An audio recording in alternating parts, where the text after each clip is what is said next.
Hello, everybody. Thanks for joining us today. This webinar is the third in our QCDR webinar series for this year, and it's going to be about QCDR data submission requirements and feedback reports.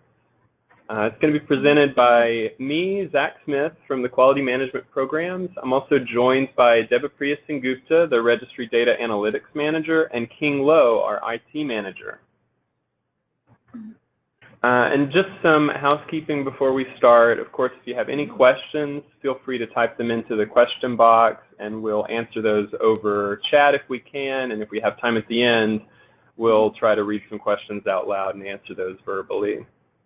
So what we're going to cover today, we're going to start with a quick overview of the benchmarking process for quality measures and a scoring overview.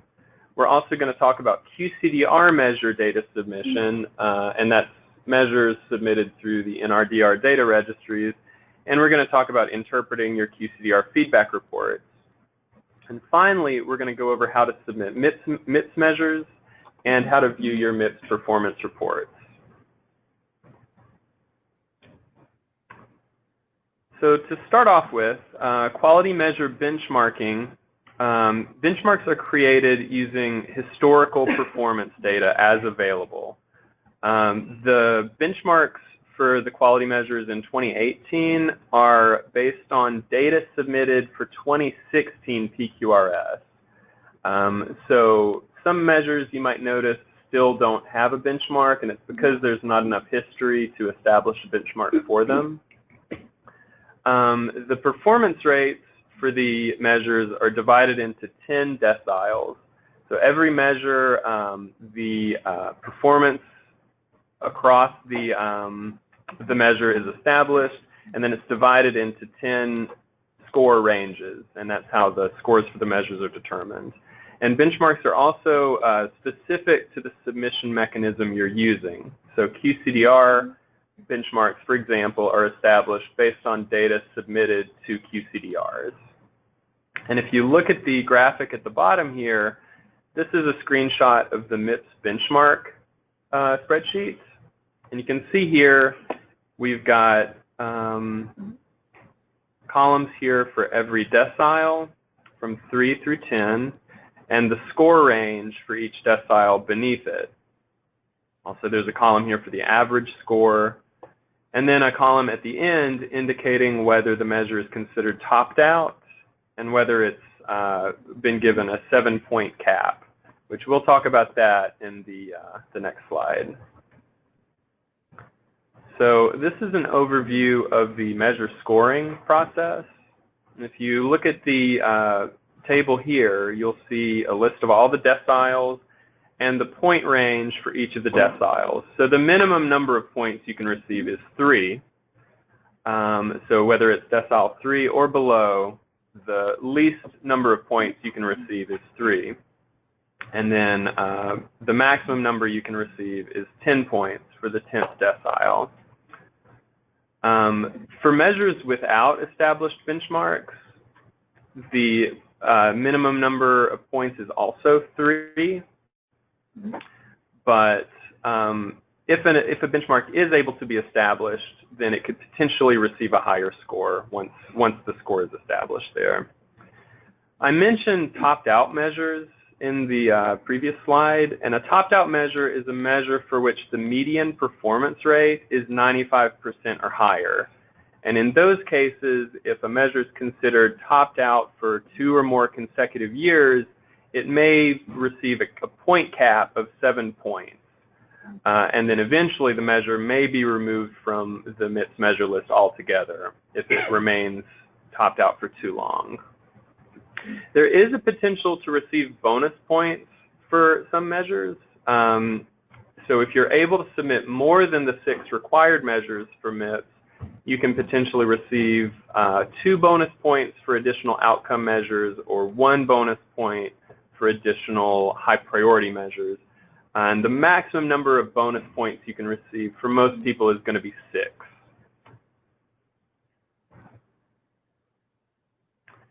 I also wanted to mention that the 2017 final score is available. So if you submitted data for MIPS in 2017, you can go to qpp.cms.gov to look at your final score.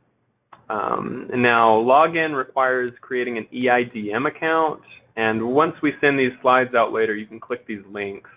The link here to the EIDM account is for the EIDM fact sheet. So you can look at that if you need help setting up your account and getting logged in to view your score. Now, if you look at your score and you feel like there are any discrepancies with it, you can submit a targeted review to CMS. We have heard from a few people who have looked at their scores and have, it appears that maybe some of their measures may have been scored incorrectly. So if you look at your score and you see something like that, then that's the perfect situation for you to submit a targeted review. And of course, if you do find that you need to do that, feel free to reach out to us and we can help you out with that too. So just let us know if there's anything we can do to help you with your review. And the deadline for submitting a targeted review is October 1st, which is pretty fast approaching, so make sure to look at your scores as soon as you can if you haven't already. And with that, I'm going to turn it over to Devapriya Sengupta, and she's going to talk about QCDR measures.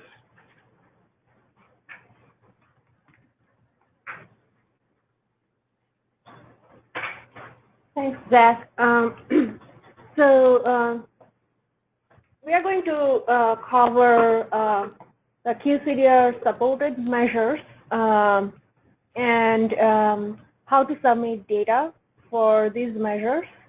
And I'm also going to cover briefly about the reports that you get from QCDR preview reports and how you interpret those. I will not go into the details of each of the benchmarks of these reports. We will create a spreadsheet or document that lists all the benchmarks for the each of the deciles for each of the measures, and I will send in a link to you either and also post it in the Fresh Desk articles for everyone to view these benchmarks. So this is a data submission table, and you can see for each of the registries how you should be sending data. The CTC or City Colonography Registry are manual submission using web accessible forms. DIR or Dose Index Registry is automated submission of DICOM data using TRIAD software. And there are some questions about submitting data to DIR. Some facilities have asked us whether we can bypass TRIAD, and the answer is no. If you are submitting data to DIR, you must submit it through TRIAD software. Also, DIR data submission is always automatic, so you need to do the setup, and we will provide a link of the software, and you have to hook up either your CT scanners or your packs, and it sends the data to DIR automatically. GRID is General Radiology Improvement Database, and in GRID you have the ability to submit the data manually. You can use web-based flat file upload and web-based data upload for facility level and physician level data, as well as electronic submission, transmission using web services for exam level data. Now for GRID, there are two kinds of data that the registry receives. One is monthly data and one is exam level data. For QCDR, your data should be and must be in exam level data. The monthly data is not accepted as eligible data format for QCDR measure submission. I guess we did not cover NMD here. So for that is missing here. Zach will send you all the slides, and in the PDF there is actually a link for this data submission table. This is a screenshot, so I was not able to put all the reporting, all the registries in one page. But if you click the link that you will get in the PDF, you will be able to see all the registries and their data submission methods. So QCDR preview reports, the question is when do I find them? And this is the schedule of our QCDR preview reports, January to March. You get in May, and then next report that you're supposed to get in August. I think you already got the CTC reports and the other reports. We are preparing to upload as soon as we generate those.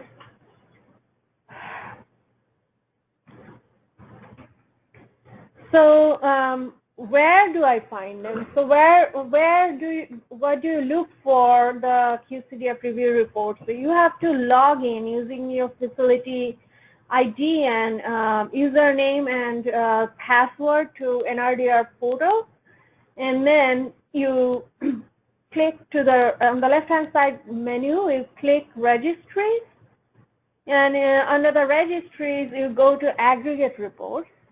In the aggregate reports, once you click the aggregate report for the registry, you will see a lot of the reports that are available to you for download. And this is a screenshot for the DIR reports. The similar, the other registries will have the similar download functionality as well. So the QCDR report, next section, I'm going to cover a series of questions that the QCDR preview reports, they can tell you a lot of things, and there are some other things that they cannot tell you, and I'm going to cover what are the things that they can tell you and what are the things that they cannot tell you. So am I submitting data? Is ACR getting what I am submitting? Is my data complete? Is my data accurate? Is my facility NPI's performance comparable to others? So these are all the questions that it can be answered looking at your QCDR preview report. The QCDR preview report are limited in the sense that it cannot tell you what exactly is going to be your performance score for 2018, or you cannot predict whether you will get a negative adjustment, positive adjustment by looking into your QCDR preview report. So now I'm going to cover registry by registry the QCDR preview reports, and this is going to be a brief overview. So for CTC, all exams done in 2018, January to December, you can provide submit retrospective data. You can, now that we are in June, if you did not submit data for January, you can go ahead and submit data for January. We will include those. CTC offer one QCDR measure. Before it was two QCDR measures, and now it is only one QCDR measure. As we discussed before, it is manual data submission using our web accessible forms. And only one QCDR measure that we have is CT colonography true positive rate, and that is ACRAD1. QCDR preview reports are separate PDF reports, year-to-date generated quarterly. In March and September, the reports are for QCDR measures only. For June and December reports, other registry measures are also included. In other words, the QCDR preview report, for that one measure, you will see for your January to June report that you already have received, the true positive is included with, along with other measures, that registry measures for QCDR. This is a screenshot of the CT colonography registry January to June, and you can see the true positive rate. These are all 990, 991, etc. These are all physician IDs. And then for the true positive, you can see that only one physician got a rate of 100%. And then another physician here, I guess only one physician got 100%. Your facility's rate is 100%, and the registry rate is 80%. So this facility is performing better than the registry. NMD or National Mammography Database. Again, all exams for NMD. It is a little different than other registries. It's all screening exam done in 2017, January to December. NMD requires 1 year of follow-up data, and I will briefly explain this thing, this one, because we do receive questions regarding this. So for 2018 reporting, all the screening mammogram done in 2017 will be included. No screening mammogram in 2018 will be included in this reporting. So previous year's mammogram, and in NMD we give you, or you get 1 year of time to do your biopsy. So suppose one screening exam was done in January 1st, 2017.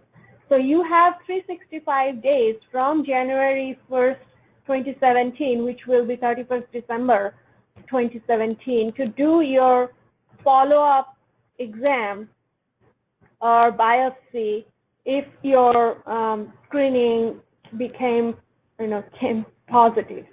So, but if you did a screening exam and you had a recall on December, say December 5, then you have till December 5, 2018 to do your follow-up. It is not required for you to wait till December 5. So most of the cases, the follow-up is done within 3 months. But you still get 1 year of time to do your biopsy follow-up. If you do a biopsy follow-up after 1 year, then even if the biopsy became positive, you do not get credit for your cancer detection rate. So it is important. Retrospective data, again, for NMD, you can submit retrospective data, but we encourage you to early and often submit early and often to optimize the benefit of seeing performance scores throughout the year. NMD offer 5 QCDR measures, and NMD QCDR preview reports are parts of aggregate reports. There is no separate QCDR preview report for NMD. So data submission for NMD is web-based. You can do a web-based. There are certified vendors who can generate NMD-compatible files for upload.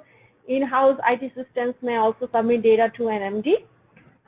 And data submission to NMD may mean meaningful use objective for reporting through a clinical data registry. These are the 5 QCDR measures for NMD, and ACRAD 7 and 8 only can be reported at the group level. This is a screenshot of NMD report, and it is January to December. It is a screenshot taken from January to January to March 2018, for example, first quarter that you already got the reports for, and that first quarter report for 2018 will cover all the exams that was conducted in January to December 2017 that had a follow-up through January to March 2018.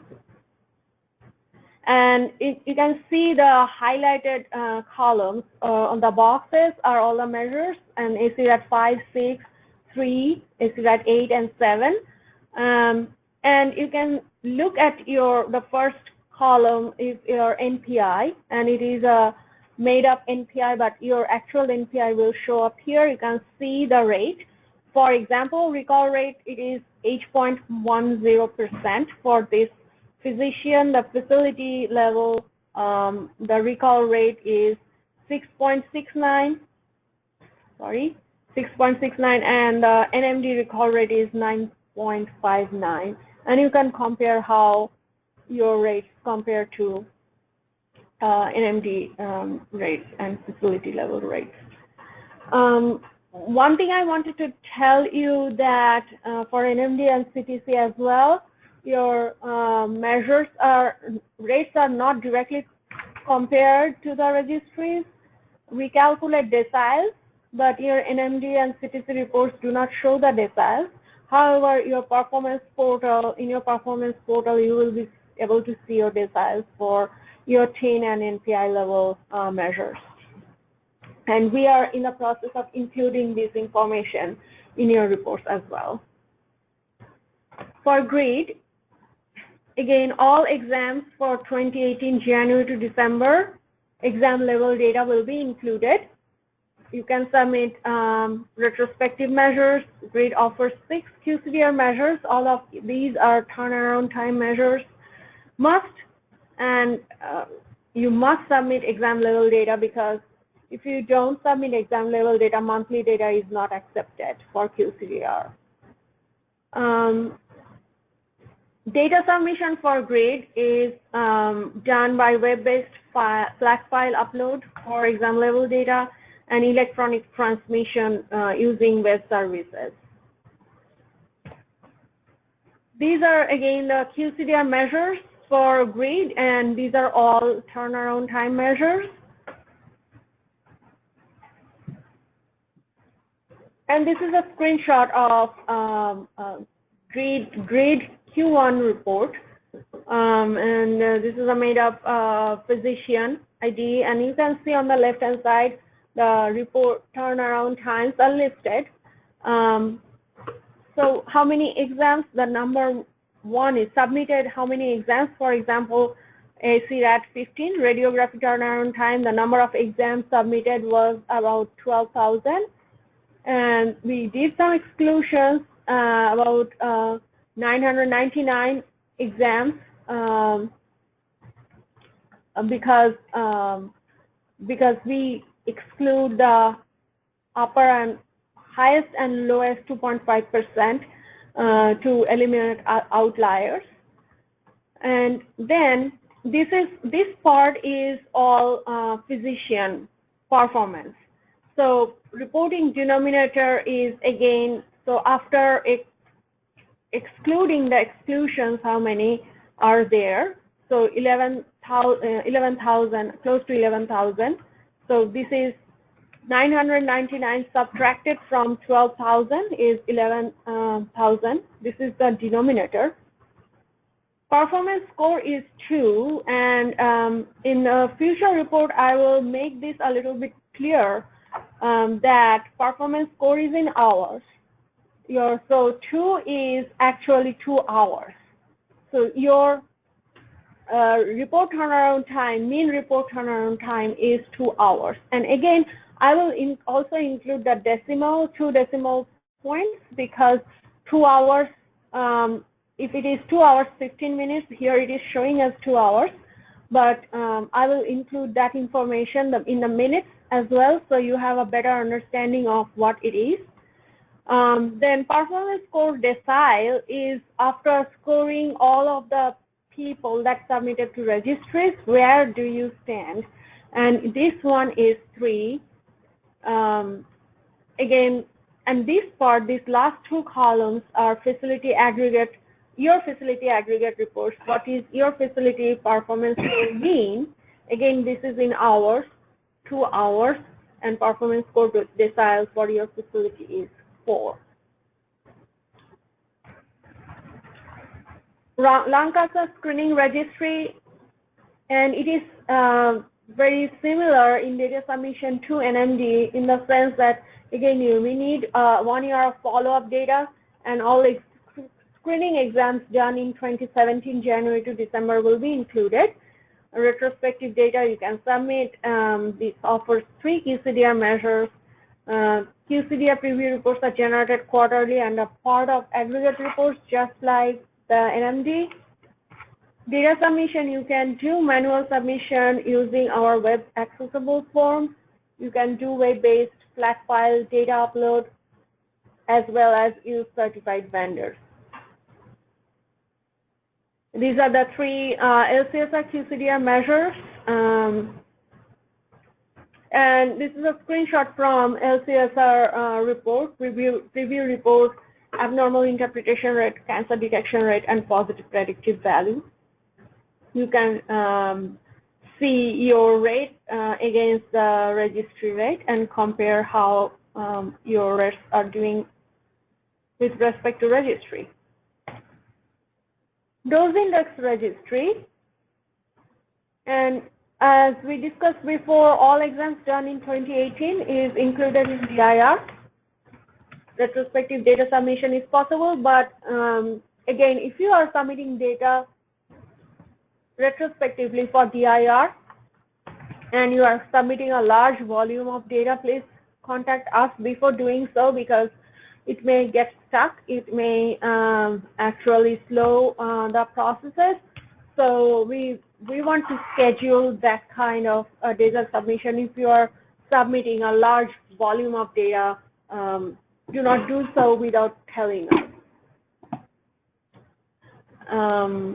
All physicians associated with facility team will get credit. This is another, this is something special to DIR. For DIR, if whatever your facility scores, all physicians associated with facility team will get the credit for doing the DIR measures. DIR offered 3 QCDR measures, and all measures are DLP or dose length product based. In DIR, we do automatic data submission using TRIAD. DIR, you are not done after just submitting the data. You must map your exams to RPID in order for in order to use it for DIR QCDR measures. If you do not map your exams, then you cannot use them. Even the exams are in database, you cannot use them for data submission for DIR. They will not show up in the measure calculation. Diagnostic reference levels are used to generate performance scores. And as per PA or participation agreement, you agree to send us all CT scan data done in your facility, even though CMS requirement is only 50% of the data. So we, when we audit you, and we do want to see that you are sending us 100% of the data. These are the 3 TRIAD measures, QCDR measures for DIR. And you can read through it. This is a screenshot of DIR QCDR preview report for your facility. On the left-hand side, you can see the QCDR measure 31, 32, 33, and then the first column shows you a number of valid exams, and then the denominator and numerator, and this one, the percentage at or below DRL, diagnostic reference range levels, is the percentage of your exams that were at or below the DRL for that measure. And then according to the percentage, you get decile ranking. In DIR, the higher your percentage, the better is your decile. So you can see if your percentage, in this case, the percentage was 76% and the decile score was lower, and then your percentage was 82%, the decile score was higher, 98% result score was higher, even more higher. Review of pediatric data, we do give you these statistics, even though for QCDR we will submit all data, whether it is pediatric or adult. Even though we do not have a pediatric GRL yet, we are working on those. So we do show you the pediatric and adult, pediatric and all the QCDR data, pediatric data especially separately, so you can take a look at how you are doing for the doses of the little ones that you are scanning.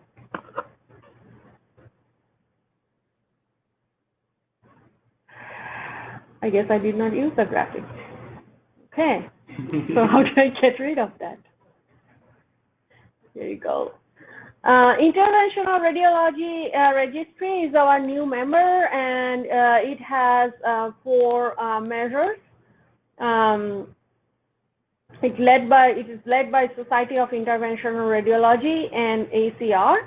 It has 4 QCDR measures, and for the data submission, you use the TRIAD software using HL7 messages, and it is again automated data submission. Web-based flat file upload is also available, and there is a link for more information about IR data submission. These are the 4 IR QCDR measures. IR does not have a report yet. We are working on those. And with that, I will give it to King.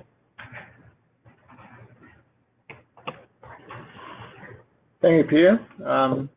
Hello, everybody. So in the next 15-20 minutes, I'm going to cover mainly on the MIPS measure data submission.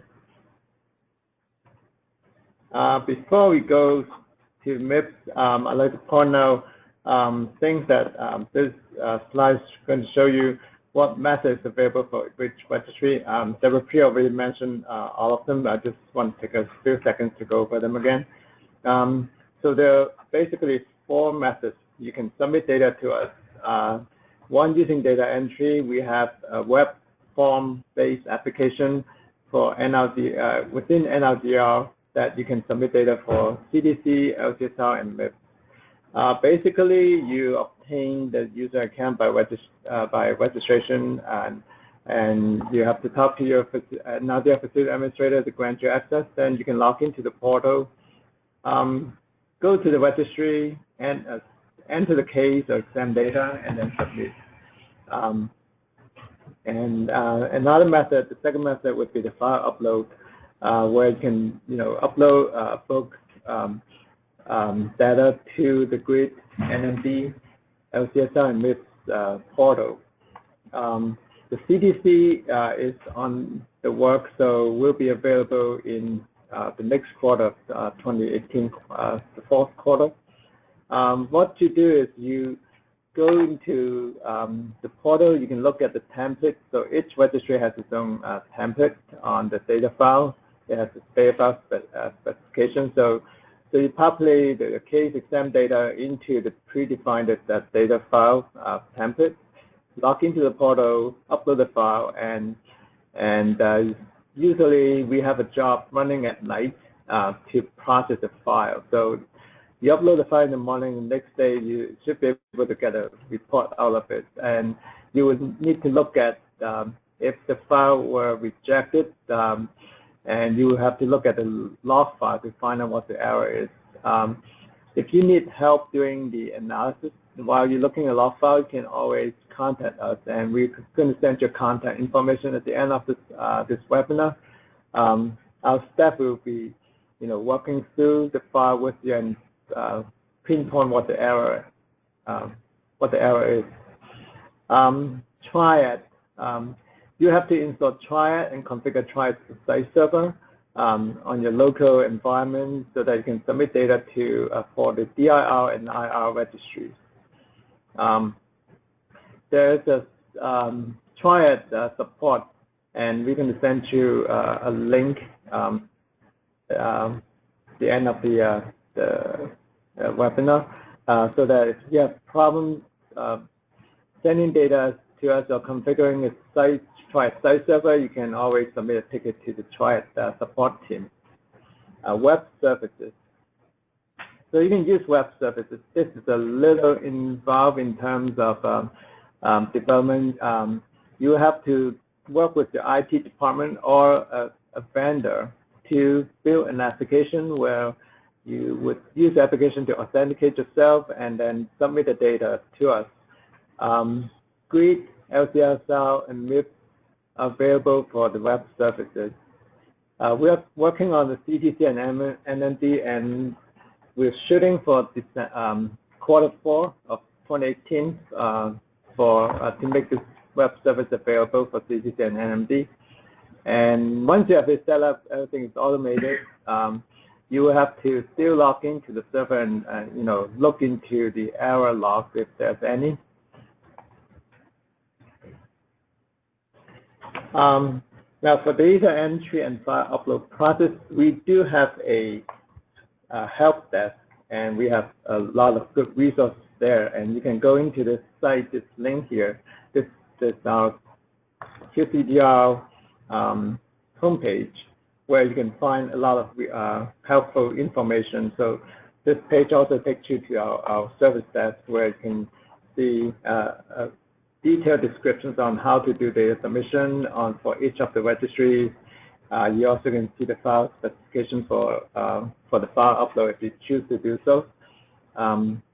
So yeah, if you haven't visited our site, just spend some time going to the site, just navigate around, you can find a lot of resources. So now I'm going to focus on the MIPS data submission in this webinar. So first of all, before you submit any file to us for MIPS, you want to make sure that you have the physician group team and the physician set up properly in the NRDL portal. So there are a couple of steps you need to do before submission. One is to set up the group team, and second, you have to set up your providers and enroll them into the MIPS registry. And lastly, you will have to assign the team to the providers. What this tells you will tell us that this physician is actually working or performing the practices in the facility that has that the team is tied to. So we need all this information in order to build a relationship, tie the exam record that you send us to the appropriate physician and team. The below two links is also on our help desk page. It shows you how to set up a physician group team in our DR portal, and also shows you how to set up the physicians and enroll them into MIPS. Now, if you have a lot of physicians that you need to set up, you may want to use a bulk upload function, which is also available under that page. And again, you have questions about uploading physicians, setting up with teams, and making the relationship between the team and physician, just contact us, and we'd be happy to help you out with that. Okay, so for MIPS data submission, there are also two files you want to look at. One is this 2018 measure, MIPS measure file. This file is a PDF you can download from this link, and it lists all the available MIPS measures, and so you can look at each of them and see which ones apply to your practice. Secondly is the measure code list. This is very important. We actually consolidate all the acceptable CPD codes, diagnosis codes, and numerators into a Excel file. You can download it from that link. What this file tells you is a set of CPD codes and all the related denominator codes and numerator codes, and also shows you the exclusions. Now, for some measures, we do require multiple CPD codes. submitted in one single exam record. So these CPT codes, you will have to separate them using the ampersand separator.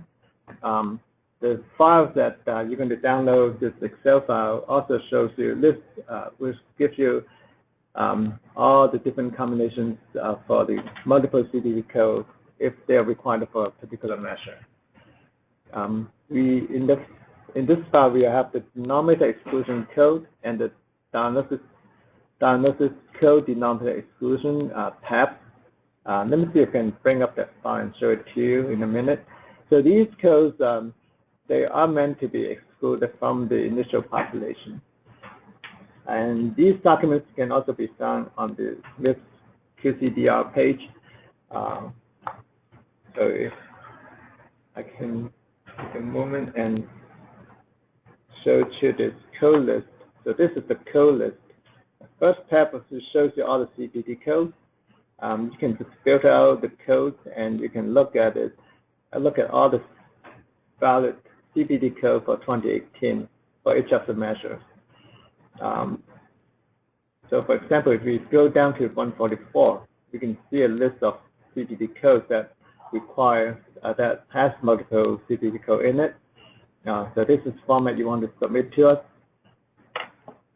And the second tab down, this is code reference data tab, shows you that code that are required by these measures. So we have few measures this year that require diagnosis code. So you will have to submit this to us for the exam. And denominator exclusion code. So these codes are going to be excluded from the initial population. Diagnosis code exclusion, same as the denominator exclusion code. So if diagnosis code falls under this list for these measures, they will be excluded from the initial population. Last tab is the numerator code. This is the response code for each of the measure.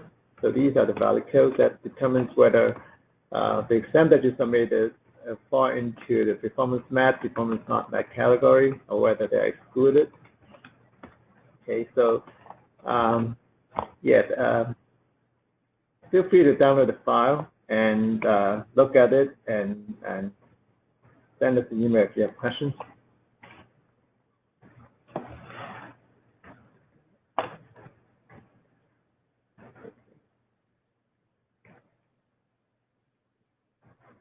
Okay. All right. Next slide. MIPS data submission. So there's a few enhancements we did for 2018.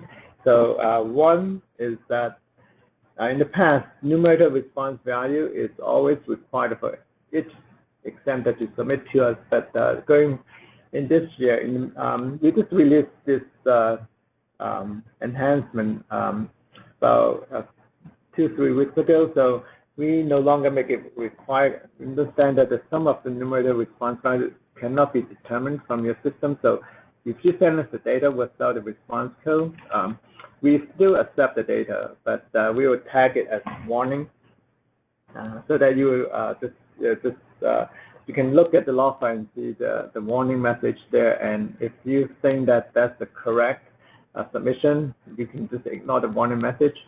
What we do with this kind of exam is that these exams without the numerator response code will not be considered in the initial population, but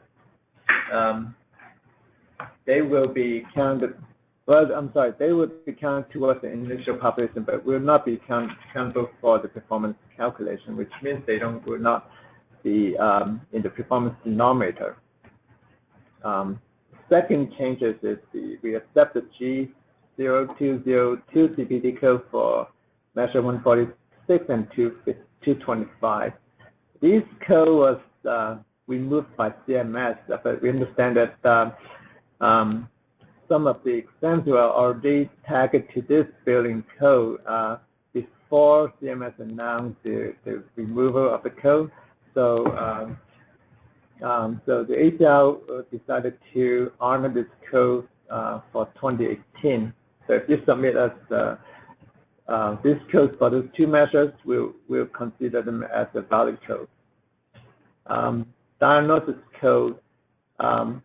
In the past, we validate diagnosis code if the measure does not require diagnosis code, and you submit the diagnosis code to us, we will reject the exam record. However, we realize that some of the exams that come with the diagnosis, but that's not necessary, meaning that the measure requires a code. So we will not reject any record if the measure does not require the code and you have it embedded into your exam record. So those records will be acceptable.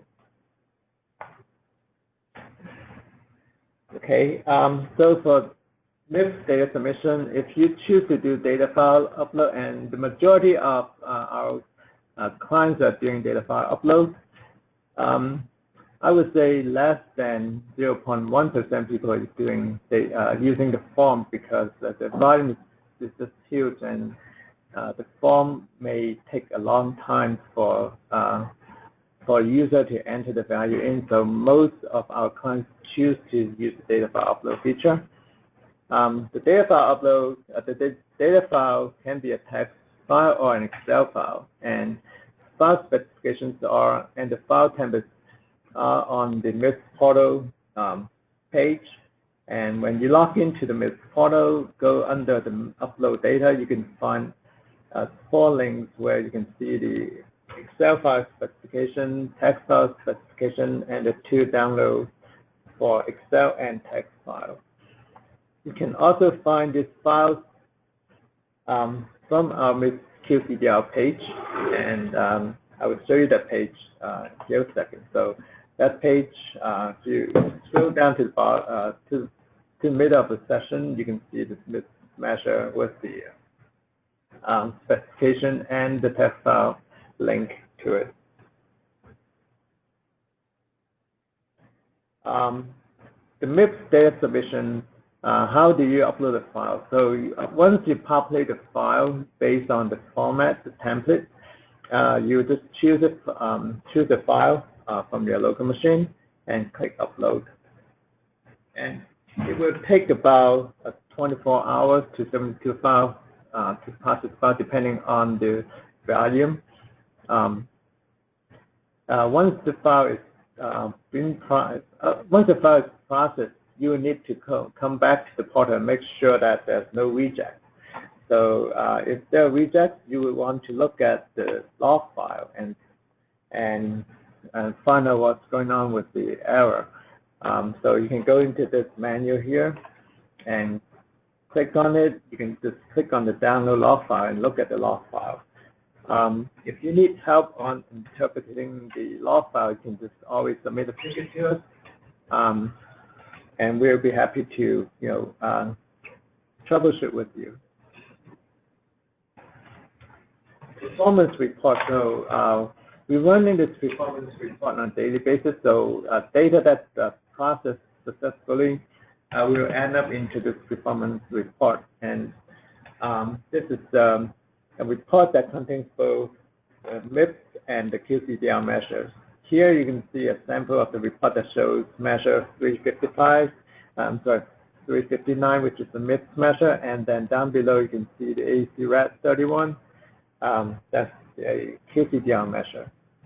To access the report, you log into the MIPS portal, click on Performance Report, and you need to. So it's by default set to 2018, and you can choose if you have submitted data to us in last year in 2017. You can also look at the past year's data.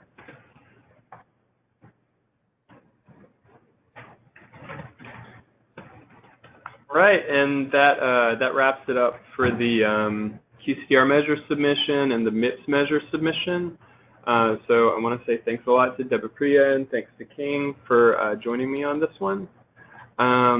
Again, if anybody has any questions, feel free to send them to the question box. We have just about 10 minutes left, so we'll try to read those out loud if we can. I did want to just remind everybody about our list of resources here. So we've got links to the ACR homepage, the NRDR portal. This is a link to our help desk where you can both submit a ticket for help or you can look at our articles in the Solutions Center, which go into great detail about how to submit measure data and how to set up your account and all that stuff. This is just a list of some core documents, and then of course a link to the QCDR homepage for a list of the previous webinars from this year with a link to the recordings and the slides. This is our QCDR timeline. Just as a reminder, we want to make sure you've submitted some data for each registry that you plan to participate in by October 31st. So if you're submitting MIPS measures, make sure you've submitted some MIPS data by then. And same goes for the NRDR registries. If you're using any of those QCDR measures, make sure you've at least started submitting data by then. And by the end of November, we want to make sure you've added all the physicians for your site, and you've got all the locations registered as facilities, and you've got all the TINs updated.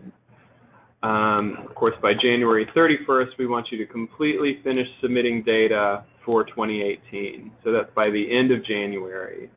And in March, that's when the reporting fee is due. That's your deadline to choose which measures and improvement activities you want to submit. And then at the end of March, that's when the official deadline is for the data to be sent to CMS.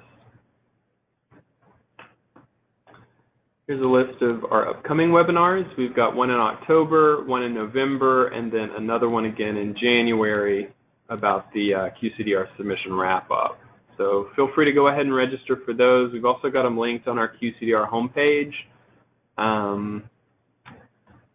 And then finally, here's our contact information again. You can submit a ticket to us, send an email to us, or give us a call at the number below. So with that, we'll move on to any questions that we have. I also just wanted to remind people that they can raise a hand and we can unmute you as well if you prefer to ask your question out loud. So we'll check and make sure we don't have any hands raised right now.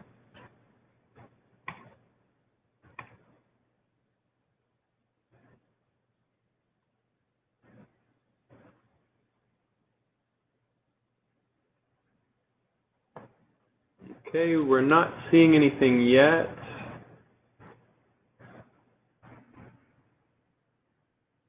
We'll give it just another minute. I did have a quick question for King. I know that we had an issue with the performance reports recently with like some data updating incorrectly, and could you maybe describe what was going on with that?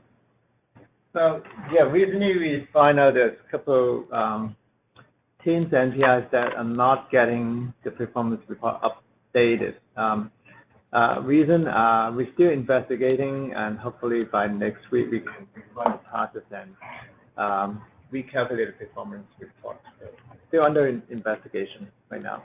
Okay, so yeah, if you happen to notice on your performance report, I know I had gotten an email from somebody who had recently submitted data for some newly added positions, and data wasn't showing up under their NPIs yet, so I assume that was the issue probably.